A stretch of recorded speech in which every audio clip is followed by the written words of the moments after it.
ती मूर्ती असं आहे ना ना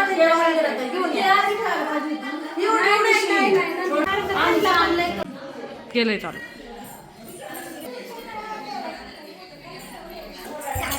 थांब चालू करून देते तुला.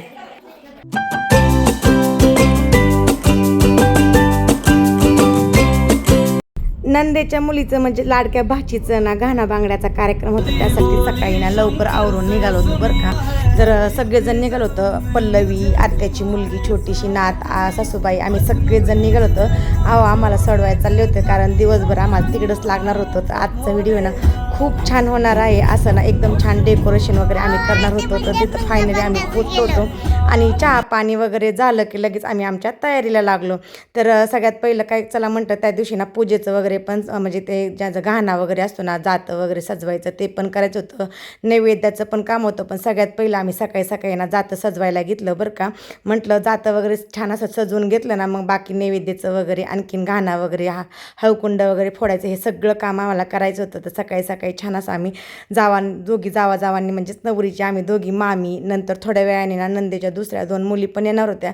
असं सगळ्यांनी मिळून छान अशी सजावट केली. सगळ्यात पहिलं ना छान असं जे काही लागणार साहित्य ना फुलांच्या पाकळ्या वगैरे हे सगळं आम्ही तयारी करून घेतली आणि छान असं म्हणजे ठरवलं मोबाईलमध्ये पाहिलं की कसं सजवायचं वगैरे. तर तशा पद्धतीने आम्ही छान असं सजवायची तयारी चालू होती. गहू, तांदूळ, गुलाबाच्या पाकळ्या, झेंडूच्या पाकळ्या, पानं वगैरे तर सगळ्यांनी मिळून छान असं सजावट करायची ठरवली. तर सजावट करायच्या सुरुवात केली की लगेच दोघी नंदेच्या मुलीसुद्धा आल्या आणि सगळ्यांनी मिळून खूप सुंदर असे सजावट केली. आणि सगळं झाल्यानंतर ना अशा रील्स वगैरे फोटो वगैरे सुद्धा आम्ही काढणार होतो. तर सगळ्यांनी मिळून खूप छान अशी सजावट केली. पहा आणि व्हिडिओ ना खूप छान होणार आहे. तर व्हिडिओज ना पूर्ण पहा शेवटपर्यंत आणि व्हिडिओला ना लाईक, शेअर, कमेंट आणि सबस्क्राईब करायला अजिबात विसरू नका. आणि ना हा व्हिडिओ कसा वाटला ते सुद्धा कमेंट करून सांगायला अजिबात विसरू नका. आता अशी सजावट करायची म्हटलं ना सगळ्यांची ना कल्पना वेगवेगळी असते. तर प्रत्येकजण बोलत होतं की इथे हे ठेवा तिथं ते ठेवा. तर असं ठेवलं की उचलायला लावायची असं प्रत्येकाच्या वेगवेगळ्या आयडिया होत्या. तर चला म्हटलं सगळ्यांच्या एकत्र आयडिया मिळून अशी आम्ही ही सजावट करणार होतो. सगळ्यांचं एकत्र म्हणजे नाही का प्रत्येकाची वेगवेगळी पद्धत, प्रत्येकाची वेगवेगळी आयडिया, प्रत्येकाचं वेगवेगळं डोकं असं चालू होतं. तर छान त्या जो दांडा आहे ना त्याला पण छान असं आम्ही ना गजरा लावणार होतो व्यवस्थित असं. त्यावरती छान असे पानं वगैरे ठेवली, हळदी कुंकू आणखीन सुपारी असं वेगवेगळं करणार होतो. आणि वेगवेगळ्या प्रकारचे ना 7 प्रकारचे पीस घेतले होते. त्याचे त्रिकोणी घड्यासुद्धा घालून घेतल्या होत्या आणि व्यवस्थित त्या घड्या छान आणखीन बांगड्यांचे जे सेट असतात ते विठ्ठल रुक्मिणी. आता विठ्ठल रुक्मिणी ना आमच्या घरी खूप मोठी होती पण न्यायची ना आम्हाला लक्षातच नाही. त्यामुळे त्यांच्या घरी जे छोटे होते ना तेच आम्ही तिथे वापरणार होतो कारण आमच्या घरी खूप म्हणजे खूप मोठी होती आणि खूप सुंदर दिसली असती. आता सगळे बोलत होते का आणली नाही पण आम्हाला काही लक्षात नाही न्यायची. तर त्यामुळं मग छोटी होती जे काही साहित्य होतं त्या साहित्यामध्ये छान असं ना घरच्या घरीची अशी सजावट केली. आता काही ठिकाणी काय करतात अशी सजावट करून घेतात पण ना आम्हाला ना येते आमची कला आम्ही ते सादर करतोय बरं का. सगळ्यांनी मिळून एकत्र अशी वेगवेगळे सगळ्यांची आयडिया. तर ह्या अशा आयडिया एकत्र करून अशी आम्ही सजावट करत होतो. आता काही ठिकाणी ना असं बाहेरच्या मुली बोलवून जे सजावट करतात बघा डेकोरेशनचं काम घेतात पैशावरती ते तसं करून ना ते सजावट देतात. पण आम्ही ना आम्हाला जे कसं येते ना त्या पद्धतीने आम्ही सजवत होतो. दुसऱ्या 2 नंदेच्या मुली आता जे घरात काही साहित्य दिसत होतं ना जिथं काही लटकवले तर ते असं काढत होतो आणि त्याचा कसा वापर करत होतो. असं आमचं जुगाड असतं बरं का. आणि आम्ही ना असं जुगाड करूनच छान असं सगळं करत असतो.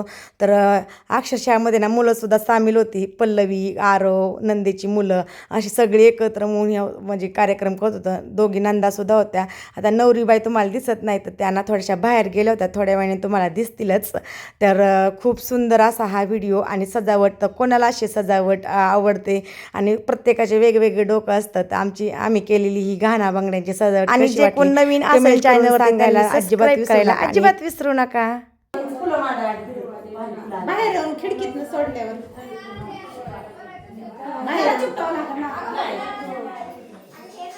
इथून लावून असं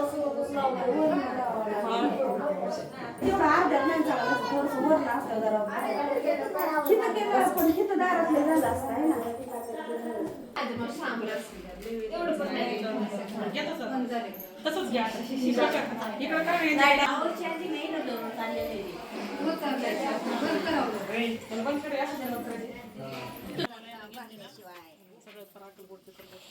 काय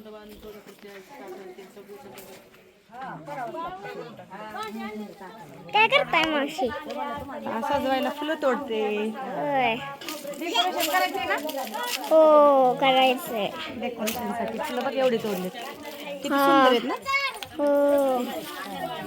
आणि तोडायची. आपण तिकडली पण तोडू झेंडूची. हा चला. चला चला चला. मी तुमच्या मागच येते. हा चला चला. हा ये. बंद कर. आता आराध्या झेंडूची फुलं तोडते. तोडतो. घरात छान छान सजावट चालली ना त्यासाठी फुलं तोडतोय. हो. दांड्या सोबती नाही तोडायची ना? दांड्या सोबत नाही त्याच्या पाकळ्या करायच्या. होय. मोठी मोठी तोडा फक्त ते दुसरी परत द्यावाला होते.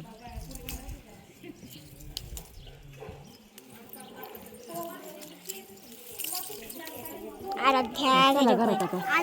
ती नको ती सुकल्यात ती सुकलेलं आहे. ओके बघ सुकलेलं आहे. ते नाहीये त्याच्या पाकळ्यात लय मोठे मोठे. अंगणामध्ये जे फुलं होती ना गुलाबाची सुंदर अशी लाल कलरची जे काही होती ना झेंडूची वगैरे ते सगळे तोडून आणली आणि ना दीदीन त्यांना तिकडे डेकोरेशन करत होत्या. आणि मग ज्या फुलं आणली होती ना तोडून त्याच्या सगळ्या पाकळ्या केल्या बरं का. असं एकत्र सगळ्यांनी मिळून असं काही कोणतं काम करायचं म्हणजे खूप छान वाटतं की नाही. तर पहा ना सगळे पल्लवीसुद्धा करू लागत होते. तर पल्लवीसुद्धा वहिनीच्या लग्नासाठी खूप नटली होती बरं का. तर सगळ्यांचं मिळून असं चालू होतं. पहा तर ना सगळ्या पाकळ्या मी करून दिल्या. तर विकत आणलेली फुलं कमी पडली म्हणून ना जे अंगणामध्ये सुंदर अशी ना गुलाबाची फुलं फुलली होती ते सगळी फुलं झेंडूची फुलं सगळी तोडून आणली. आणि एका साईडला बसून नाही ना मी ना सगळ्यांच्या पाकळ्या करून देत होते. आणि मग दीदी त्यांना त्या तिकडे पलीकडे डेकोरेशन करत होते. असं सगळ्यांनी मिळून खूप सुंदर असं डेकोरेशन केलं आणि वेगवेगळ्या सगळ्यांच्या आयडिया असं सगळ्यांचं चालू होतं बरं का.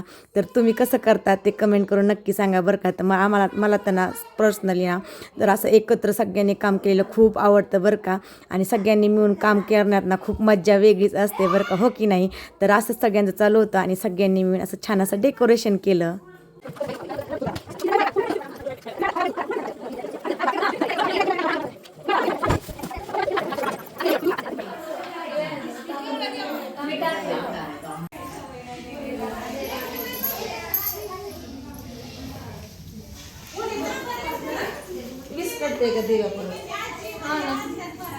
ही फुलं दिल्या ना इथं लाव.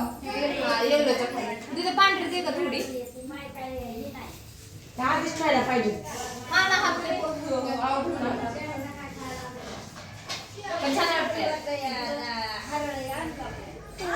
हात लावायचा म्हणजे काय होतं सपाट बसतं. हा मी गुलाबाची संपली फुलं. हा तेवढीच होतं कधी तर आहेत ना.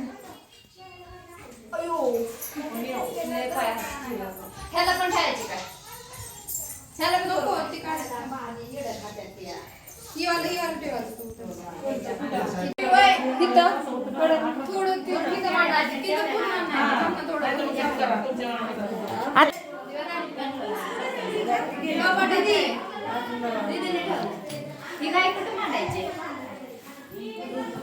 ते तिथे गाय इथं मांडलं तोडायला मांडलं. इकडं मूर्ती मांडली का तिकडं बस का आता बाहेर ठेवलं. हे डेकोरेशन करण्यासाठी ना 3 ते 4 तास लागले बरं का. दिसतंय थोडं पण करताना ना एकदम असं डोकं चालवावं लागतं.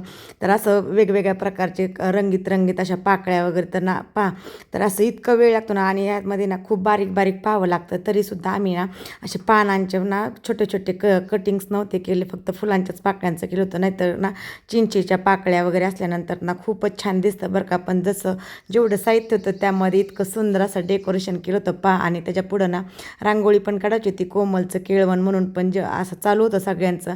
तर एकवर सगळ्यांच्या वेगवेगळ्या आयडिया. तर कसं वाटतंय डेकोरेशन कमेंट करून नक्की सांगा. तर जागा थोडीच होती त्यामुळं मग छोटंसं आणि सुंदर असं डेकोरेशन केलं होतं. तर कुठे काय मांडवात वगैरे करतात बरं का. तर आम्ही ना घरामध्येच केलं होतं. एका साईडला छान असं विठ्ठल रुक्मिणीची मूर्ती, गाई, आपली गाई वासरू असं पीस वगैरे मांडून सुंदर असं डेकोरेशन केलं होतं. फायनली डेकोरेशन झालं होतं बरं का. तर फक्त त्यावरती ना ते बांगड्यांची स्पंज मांडायचे राहिले होते आणि कोमलचं केळवण असं नाव लिहायचं राहिलं होतं. सगळ्यात शेवटी ते करणार होतो. तर खूप सुंदर असं सगळं डेकोरेशन झालं, आजूबाजूचा सगळा पसारा आवरला आणि हे असं डेकोरेशन खूप छान वाटतं. असं लग्न वगैरे असलं ना तर अशाच गोष्टींमध्ये आनंद असतो. तर अजून पुढचे व्हिडिओ तुम्हाला येतील. हे तर ना घाणा बांगड्याचं डेकोरेशनचा व्हिडिओ आहे. आता घाणा भरलेला, बांगड्या भरलेले आणि देवाचं सगळं असं व्हिडिओ ना येतीलच तुम्हाला पाहायला. अजिबात विसरू नका. तर सगळे व्हिडिओ ना एकदम सुंदर असे झाले आहेत. तर ह्या डेकोरेशनचा व्हिडिओ स्पेशली कसा वाटला, आम्ही स्वतः केलेलं सगळ्यांनी मिळून हे डेकोरेशन कसं वाटलं कमेंट करून सांगायला अजिबात विसरू नका. सुंदर सुंदर सगळ्यांनी फोटोज काढले आणि साधं सिंपल असं हे डेकोरेशन केलं. समया वगैरे मांडल्या, आणखीन कलश वगैरे मांडून छान असं सजावट केली. तर छान असं सगळं झाल्यानंतर डेकोरेशन केलं. पहा शेवटी मग कोमलचा गाणा असं एक छान असं नाव टाकलं आणि सगळ्यांनी सुंदर सुंदर असे फोटो काढले.